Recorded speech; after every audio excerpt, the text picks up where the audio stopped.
Hello students, welcome in the online classes of MDN School Class. As you know, we are on 5th lesson of नागरिक शास्त्र of 10th class. आज हम 10th class का नागरिक शास्त्र का 5th lesson पढ़ेंगे। लेसन का नाम है जन संघर्ष और आंदोलन। आज हम इस लेसन में क्या है जो बोलिविया का जल युद्ध है उसके विषय में पढ़ेंगे। सबसे पहले हम एक नज़र डालते हैं माओवादी जो संगठन है, कल हमने इसके विषय में पढ़ा था। आज मैं इसके बारे में विस्तार से बताती हूँ। जो माओवादी संगठन है क्या है, जो चीनी क्रांति का नेता माओ की विचारधारा मानने वाला साम्यवादी माओवादी जन संगठन। मतलब जो माओवादी जो संगठन था क्या कौन था, जो चीनी क्रांति का नेता माओ की जो विचारधारा है उसको मानने वाला साम्यवादी क्या है, माओवादी संगठन। और अब हम क्या है जो बोलिविया का युद्ध है उसे विस्तार से पढ़ेंगे। जो जल युद्ध है जो सन 2000 में बोलिवियाई सरकार ने जल का निजीकरण कर दिया। मतलब क्या है, एक बहुराष्ट्रीय कंपनी को अधिकार दे दिया और उसका निजीकरण कर दिया, जिससे लोगों का जल का मासिक बजट कितना 1000 रुपये। मतलब जो पानी का बिल था वो मासिक कितना हो गया, एक मंथ का 1000 रुपये तक हो गया।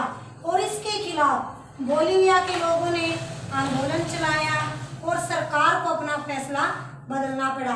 कहने का अर्थ है जो बोलिविया के लोग थे उन्होंने जो पानी का जो जल का निजीकरण किया था उसके खिलाफ क्या है आंदोलन चलाया और क्या है फिर उसके आगे क्या सरकार ने झुकना पड़ा और अपना फैसला बदलना पड़ा। फिर अब हम क्या है जो बोलिविया का जल युद्ध है इसके बारे में विस्तार से पढ़ेंगे। नेपाल अथवा पोलैंड की कथाएं लोकतंत्र की स्थापना अथवा उसके पुनरुद्धार की बातें बताती है, लेकिन जन संघर्ष की भूमिका लोकतंत्र की स्थापना के साथ खत्म नहीं हो जाती। कहने का अर्थ जो जन संघर्ष की भूमिका है वो लोकतंत्र की स्थापना के बाद साथ खत्म नहीं हो जाती। बोलिविया में लोगों ने पानी के निजीकरण के खिलाफ क्या है एक सफल संघर्ष किया और इससे पता चलता है कि लोकतंत्र की जीवंतता से जन संघर्ष का क्या है अंदरूनी रिश्ता है। जो लोकतंत्र के साथ क्या है जो जन संघर्ष का क्या जो जनता का संघर्ष है वो क्या है कि अंदरूनी रिश्ता है किसके साथ, लोकतंत्र के साथ। जो बोलिविया क्या है, बोलिविया लातीनी अमेरिका का एक गरीब देश है। जो बोलिविया है वो क्या है अमेरिका का एक गरीब देश है। विश्व बैंक ने यहाँ की सरकार पर नगर पालिका द्वारा की जा रही जलापूर्ति से अपना नियंत्रण छोड़ने के लिए दबाव डाला। जो विश्व बैंक है उसने क्या किया, जो यहाँ की सरकार पर नगर पालिका द्वारा जो जल की पूर्ति यानी जल की आवश्यकता को पूरा करते हैं उस पर नियंत्रण छोड़ने के लिए दबाव डाला इसने विश्व बैंक ने। और सरकार ने कोचंबा शहर में जलापूर्ति के अधिकार का एक बहुराष्ट्रीय कंपनी को बेच दिया। मतलब जो बोलिविया के अंदर जो कोचंबा शहर है उसके अंदर जो जल की पूर्ति करते थे, जल की आवश्यकता को पूरा करते थे, तो क्या है ये अधिकार के एक बहुराष्ट्रीय कंपनी को बेच दिया। और इस कंपनी ने आनन फानन में जो पानी की कीमत को 4 गुना बढ़ा दिया और अनेक लोगों का जो पानी का मासिक बिल कितना 1000 रुपये तक जा पहुंचा, जो मैंने पहले बताया था। और जबकि बोलिविया में लोगों की औसत आमदनी कितनी थी 5000 रुपये महीना थी। जो बोलिविया के जो लोगों की आमदनी कितनी थी 5000 रुपये थी, उसमें से जो 1000 रुपये बिल क्या हो गया जो पानी का बिल। और इसके फलस्वरूप स्वस्फूर्त जन संघर्ष क्या है भड़क उठा। मतलब किसके खिलाफ, जो क्या है जो जल का निजीकरण किया था। सन 2000 की जनवरी में श्रमिकों मानवाधिकार कार्यकर्ताओं तथा सामुदायिक नेताओं के बीच एक गठबंधन ने आकर ग्रहण किया और इस गठबंधन ने शहर में 4 दिनों की कामयाब आम हड़ताल की। मतलब कहने का अर्थ है जब 2000 की जनवरी में जो श्रमिक मानवाधिकार कार्यकर्ताओं और जो सामुदायिक नेताओं ने क्या है एक गठबंधन बना लिया, एक गठबंधन का रूप ले लिया। और इस गठबंधन ने क्या किया, शहर में 4 दिनों की क्या है, जो हड़ताल की, जो कामयाब आम हड़ताल की, और सरकार बातचीत के लिए क्या है, उनसे राजी हो गई और हड़ताल वापस ले ली गई। फिर भी कुछ हाथ नहीं लगा। फरवरी में फिर पुलिस ने बर्बरतापूर्वक दमन किया, मतलब पुलिस के द्वारा दबाया गया। अप्रैल में एक और हड़ताल हुई और सरकार ने मार्शल लॉ लगा दिया। मतलब क्या है, उसके बाद जो बोलिविया के लोग थे बार बार क्या है, जो जल का निजीकरण को लेकर बार बार हड़तालें कर रहे थे। एक बार तो उनसे बातचीत के लिए राजी हो गए, उनसे उन्होंने हड़ताल वापस ले ली थी, पर फिर भी उनके कुछ हाथ नहीं लगा। उसके बाद फरवरी में फिर उन्होंने आंदोलन शुरू किया, लेकिन पुलिस के द्वारा उसको क्या है, दमन कर दिया, दबा दिया गया। फिर अप्रैल में एक और हड़ताल हुई। सरकार ने फिर उसमें क्या, जो मार्शल लॉ कानून लागू कर दिया, लेकिन जनता की ताकत के आगे बहुराष्ट्रीय कंपनी के अधिकारियों को शहर छोड़कर भागना पड़ा। मतलब जो जनता एकजुट हो चुकी थी, उसके सामने जो बहुराष्ट्रीय कंपनी के अधिकारी थे वो शहर छोड़कर भाग गए और सरकार को आंदोलनकारियों की क्या है, सारी मांगे माननी पड़ी। और बहुराष्ट्रीय कंपनी के साथ किया गया जो करार था, जो मान लो जो आंदोलनकारियों की उन्होंने सारी मांगे मानी, और जो बहुराष्ट्रीय कंपनी के साथ जो किया गया, जो उन्होंने आपस में जो विचार विमर्श किया गया था और जो करार रद्द कर दिया गया, मतलब जो बहुराष्ट्रीय कंपनी के साथ उन्होंने जो जल युद्ध का निजीकरण किया गया था, तो मतलब उसको क्या है, खारिज कर दिया गया। और जलापूर्ति दोबारा फिर क्या है, नगर पालिका को सौंपकर पुरानी दरें, जो मतलब पुरानी दर के हिसाब से कायम कर दी गई। इस आंदोलन को बोलिविया के जल युद्ध के नाम से जाना जाता है। मतलब ये जो मैंने बताया, जो बोलिविया का जल युद्ध है, इस नाम से जाना जाता है। अब हम क्या है, जो लोकतंत्र और जन संघर्ष के विषय में पढ़ेंगे। लोकतंत्र क्या होता है, ऐसी शासन प्रणाली जिसमें शासन के निर्माण और संचालन में लोगों की अधिकतम भागीदारी होती है।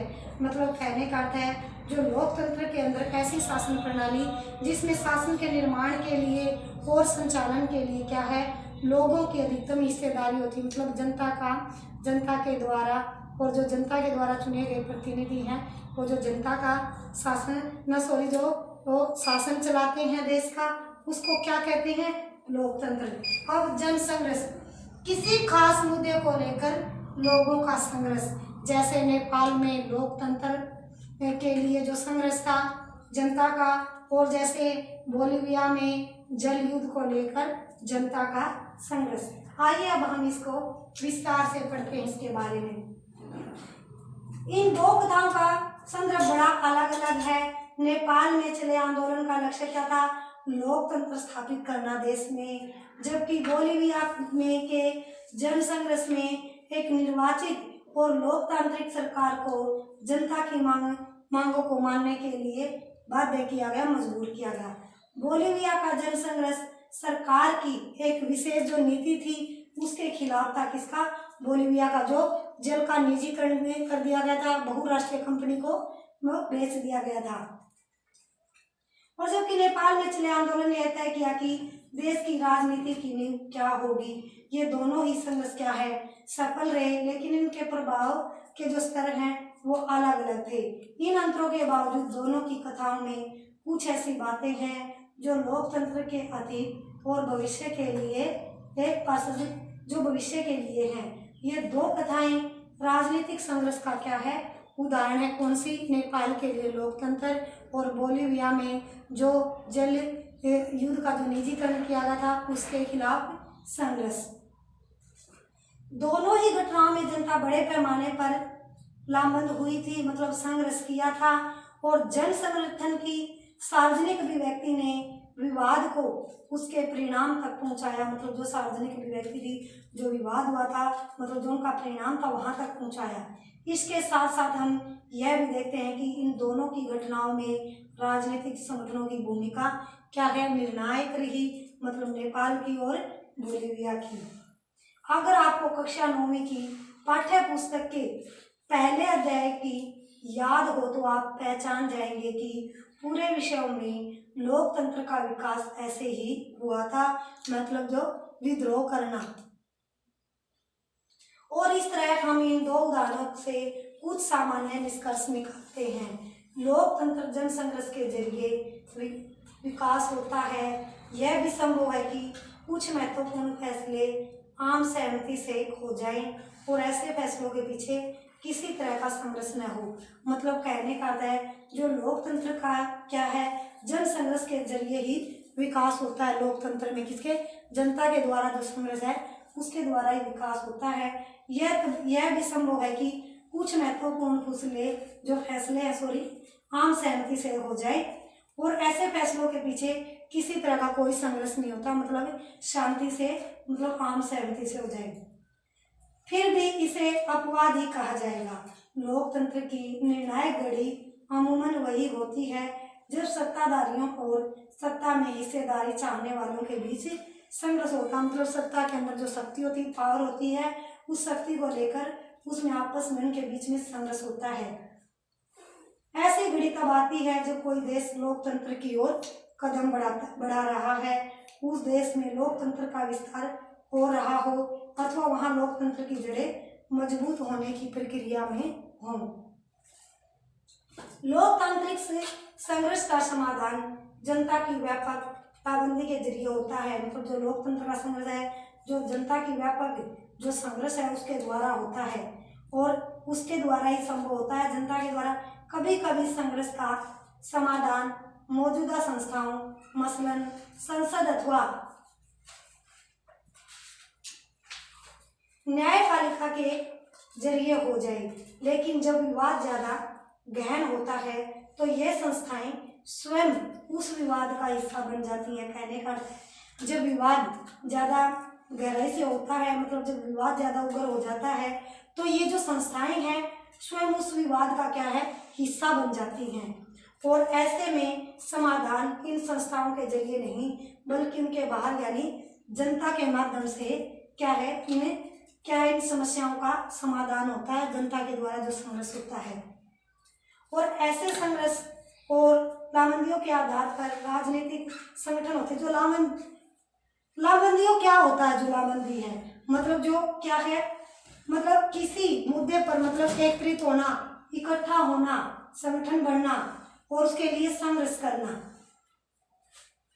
और ये बात सच है कि ऐसी ऐतिहासिक घटनाओं में स्वतःस्फूर्त होने का भाव भी कहीं न कहीं जरूर मौजूद होता है, लेकिन जनता की स्वतःस्फूर्त सार्वजनिक भागीदारी, हिस्सेदारी संगठित राजनीति के जरिए कारगर हो पाती है। जो संगठित राजनीति के कई माध्यम हो सकते हैं। ऐसे माध्यमों में जो राजनीतिक दल हैं, पार्टियां हैं, दबाव समूह, आंदोलनकारी समूह क्या है, शामिल होते हैं। अब ये तो हमने क्या था, जो लोकतंत्र है और जनता का संघर्ष है उसके विषय में पढ़ा। अब हम क्या है, जो लामबंदी और संगठन है उसके विषय में पढ़ेंगे। जो लामबंदी और संगठन है, जो लामबंदी संगठन है वो क्या है, किसी विशेष मुद्दे पर विभिन्न विचारधाराओं वाले लोग एकजुट हो जाना, मतलब एकत्रित हो जाना किसी विशेष मुद्दे को लेकर, क्या उसको लामबंदी भी कहते हैं। मतलब किसी एक सी विचारधारा वाले लोग एकजुट हो जाते हैं, उसको लामबंदी कहते हैं। अब हम इसके बारे में विस्तार से पढ़ेंगे, लामबंदी और संगठन। आइए हम ऊपर के दोनों उदाहरणों की तरफ लौटे और उन संगठनों की बातें करें जिनके बूते ये संघर्ष सफल हुए हैं। हमने देखा कि नेपाल में अनियतकालीन हड़ताल का आह्वान क्या है, जो 7 दलों के गठबंधन यानी जो एसपीए ने किया था, मतलब जो नेपाल के अंदर लोकतंत्र स्थापित करने के लिए। और इस गठबंधन में ऐसे 7 बड़े दल शामिल हुए जिनके कुछ न कुछ सदस्य क्या थे, संसद में थे। लेकिन इस जनसंघर्ष के पीछे सिर्फ एसपीए ही नहीं था, इस संघर्ष में जो नेपाली कम्युनिस्ट पार्टी माओवादी ने भी भाग लिया, जिसे संसदीय लोकतंत्र पर विश्वास नहीं है। मतलब जो माओवादी पार्टी थी उसका क्या, जो संसदीय लोकतंत्र पर विश्वास नहीं था, फिर भी उसने क्या इस आंदोलन में भाग लिया। यह पार्टी नेपाल की सरकार के विरुद्ध सशस्त्र संघर्ष चला रही थी और इससे नेपाल के एक बड़े हिस्से पर अपना नियंत्रण लिया था और नेपाल के जन संघर्ष में राजनीतिक दलों यानी राजनीतिक पार्टियों के अलावा अनेक संगठन शामिल थे। सभी बड़े मजदूर संगठन, उसके परिसंघों ने इस आंदोलन में क्या है भाग लिया और अन्य अनेक संगठनों जैसे मसलन मूलवासी लोगों के संगठन, शिक्षक, वकील, मानवाधिकार कार्यकर्ताओं के समूह ने इस आंदोलन को अपना समर्थन दिया। कौन से आंदोलन को? जो नेपाल में लोकतंत्र स्थापित करने के लिए चल रहा था। और पानी के निजीकरण के खिलाफ बोलीविया में जो आंदोलन चला उसकी अगुवाई किसी राजनीतिक दल ने नहीं की। इस आंदोलन का नेतृत्व किसने किया? फेडेकोर ने किया। फेडेकोर नामक संगठन ने किया। इस संगठन में इंजीनियर, पर्यावरणवादी समेत स्थानीय कामकाजी लोग शामिल थे। इस संगठन को सिंचाई पर निर्भर किसान के एक संघ, कारखाना मजदूरों के संगठन के परिसंघ और कोचंबा विश्वविद्यालय के छात्रों तथा शहर में बढ़ती बेघर बाल बच्चों की आबादी का समर्थन मिला। मतलब कहने का अर्थ है जो बोलीविया के अंदर जो पानी का निजीकरण था उसमें किसी राजनीतिक पार्टी या किसी राजनीतिक दल ने साथ नहीं दिया। इसके अंदर क्या जो इंजीनियर थे, पर्यावरणवादी और जो स्थानीय लोग कामकाजी लोग थे और जो सिंचाई पर निर्भर किसान, कारखानों के मजदूर संगठन और कोचंबा विश्वविद्यालयों के छात्रों तथा शहर में बढ़ती बेघर बाल बच्चों की आबादी, इन्होंने क्या है इसका साथ दिया। किसमें? जो बोलीविया में जो जल का युद्ध था। और इस आंदोलन को सोशलिस्ट पार्टी ने भी समर्थन दिया। सन 2006 में बोलीविया में सोशल पार्टी को क्या है सत्ता हासिल हुई। मतलब जो शक्ति है, जो शासन है, मतलब उसको हासिल हुई इसकी किसको? सोशलिस्ट पार्टी को। और इन दो उदाहरणों से हम जान सकते हैं एक लोकतांत्रिक व्यवस्था में किसी संघर्ष के पीछे क्या है बहुत बड़े संगठन होते हैं। ये संगठन दो तरह से अपनी भूमिका निभाते हैं। लोकतंत्र में किसी फैसले पर असर डालने का एक जाना पहचाना तरीका और राजनीति में प्रत्यक्ष भागीदारी करने का होता है। इसके लिए पार्टी बनाई जाती है, चुनाव लड़ा जाता है और क्या है सरकार बनाई जाती है। लेकिन हर नागरिक इतने प्रत्यक्ष ढंग से भागीदारी नहीं करता। संभव है नागरिक की इच्छा न हो अथवा प्रत्यक्ष राजनीति गतिविधियों में हिस्सेदारी की उसे जरूरत न महसूस होती हो। संभव है उसके पास इसके लिए जरूरी कौशल का अभाव हो और वह ऐसे में सिर्फ मतदान करके मतलब वोट के द्वारा ही प्रत्यक्ष राजनीति में हिस्सेदारी कर सकता है, अपनी पसंद का क्या है प्रतिनिधि चुन सकता है। बहरहाल ऐसे अनेक अप्रत्यक्ष तरीके हैं जिनके सहारे लोग सरकार से अपनी मांगे अथवा नजरिए का इजहार कर सकते हैं। मतलब किसके द्वारा? मतलब आंदोलन के द्वारा, जनता के संघर्ष के द्वारा। और इसे हित समूह अथवा दबाव समूह भी कहते हैं। कभी कभी लोग बगैर संगठन बनाए अपनी मांगों के लिए एकजुट होने का फैसला करते हैं। मतलब कहने का अर्थ है जो लोग हैं कभी कभी क्या है बिना संगठन बनाए अपनी मांगों को मनवाने के लिए क्या है इकट्ठा हो जाते हैं और ऐसे समूह को क्या कहते हैं? मतलब ऐसे समूह को आंदोलन कहा जाता है। अब हम क्या है आगे बढ़ेंगे दबाव समूह और आंदोलन। जो दबाव समूह है और आंदोलन बतौर संगठन दबाव समूह जो सरकार की नीतियों को प्रभावित करने की कोशिश करते हैं। मतलब कहने का अर्थ है जो दबाव समूह है वो सरकार की नीतियों को क्या है प्रभावित करने की कोशिश करते हैं। लेकिन राजनीतिक पार्टियों के समान दबाव समूह का लक्ष्य सत्ता पर प्रत्यक्ष नियंत्रण करने उसमें हिस्सेदारी करने का नहीं होता। मतलब कहने का अर्थ है जो राजनीतिक पार्टियों के समान जो दबाव समूह का लक्ष्य है सत्ता पर क्या है प्रत्यक्ष रूप से नियंत्रण करने या उसमें हिस्सेदारी करने का नहीं होता।